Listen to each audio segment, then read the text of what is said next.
So we may have mentioned it's election day. The results are going to start rolling in soon. And no matter what we know, one side is going to be disappointed. So today we thought we'd talk about your heart, the emotional heart and the actual organ with Dr. Payal Kohli, our friend and cardiologist. And I always think of that, when you fall in love or if someone dies or these things happen, you really feel it in your heart. But do you really feel it in your heart, so to speak? You for sure feel it in your heart. And this is why the heart is the seat of the soul, in fact, because what happens when you have an emotion is your brain releases chemicals. And these can be negative chemicals like adrenaline or cortisol. They can be positive chemicals. If you're happy, you're in love, you have some kind of a joy. And this can affect your heart rate.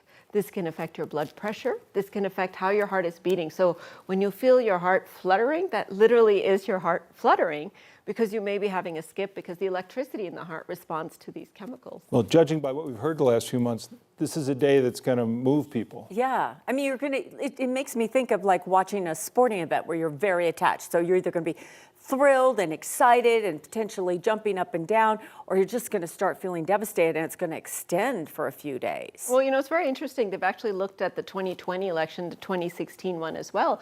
And the 5 days after an election, you're more likely to have a heart attack. No. Yes, your blood pressure is more likely to go up if you have a pre-existing history of high blood pressure, especially in Mexican Americans and Black Americans. And you're more likely to have cardiac arrhythmias, either fast or slow. Now, what's interesting about this is it doesn't really depend on which party you're supporting. So the general stress of the election. The reaction. Yes. The stress itself. Do you have to be invested in it? Like if you're someone, are you still considered like having had a heart attack 3 days after if you didn't care about the election? Yes. Because it's all the other things around you. It's all the hoopla, the lack of sleep, the negative media attention, so even if you're not someone who's very invested in the election or the results or the party, and that's what was really interesting and surprising, is that regardless of which party you wanted to win and who actually won, you still ended up having more stress. Now, the people they studied were in swing states like North Carolina, so I think the pressure high intensity. Turned up a little bit because you're somewhat attached to the outcome. But it's really interesting because this time of year, I think because of the holidays, the elections, and all the other things, is one of the highest stress periods in our life. Well, I think then you are thinking ahead to all of that. You're also, because it's been so polarizing, you're thinking ahead to the reactions of the people around you, or maybe something is said, and that can really stress you out too. It really can, and it's interesting because there's a phenomena in medicine called broken heart syndrome. It's a condition that affects women more than men, postmenopausal women usually, and it's a paralysis of the heart triggered by an intense emotional response.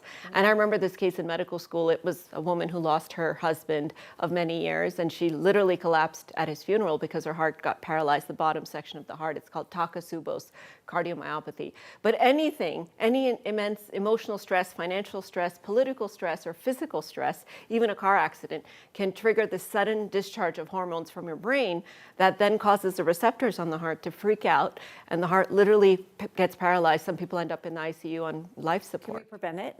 You can prevent it by turning down the volume on that stress, because the people who get this are the ones that have pre-existing mental health. So, if you're somebody who has that target sign on you because you suffer from anxiety, depression, or PTSD, or just a high-stress person in general, now is the time to take measures to turn down that stress, because even if you don't think you're stressed, you're internalizing it, and the chemical reactions inside your body could be driving disease. I've heard people describe these last few days as waiting for a biopsy to come back. If you're really invested in this election, you're going to find out, you're going to get some good news or some bad news later tonight or tomorrow. So hopefully people can relax a little bit and at least be physically healthy through it. So Dr. Kohli, thanks as always. Thanks for your election night input. You can find much more with Dr. Kohli if you go to 9news.com/Dr. Kohli.